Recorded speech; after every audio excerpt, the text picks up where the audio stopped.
বন্ধুরা, মজাদার ডিম করলা ভাজি করেছি। ডিম করলা ভাজি দেখছেন, খুব সুন্দর হয়েছে। কালারটা দেখে মনে হচ্ছে খুব সুস্বাদু হবে। আপনারা একবার ট্রাই করতে পারেন।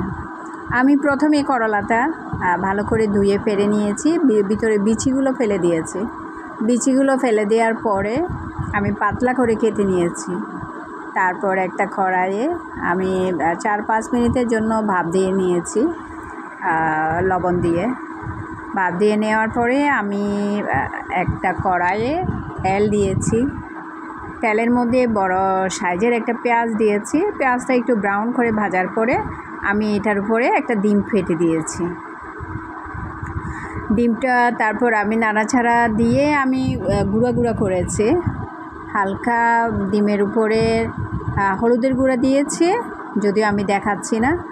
হলুদের গুঁড়া দেওয়ার পরে একটু গোলমরিচের গুঁড়া দিয়েছি। তারপর ডিমটারে ব্রাউন করে ভালো করে ভাজার পরে আমি করলাটা দিয়ে দিয়েছি। এই যে আপনারা দেখতে পাচ্ছেন, আমি করলাটা এইভাবে নাড়াচাড়া করতেছি। সাথে শুকনো মরিচ 2-3টা আমি ছোট ছোট করে কেটে দিয়েছি। আমি সাথে একটু হালকা পরিমাণ মতো লবণ দিয়েছি। নাড়তেছি খুব ভালো করে, যাতে একটু মশমশা হয়, ব্রাউন হয়। করলা ভাজি একটু মশমশা হলে খেতে মজা লাগে। এভাবে নাড়তেই থাকবেন।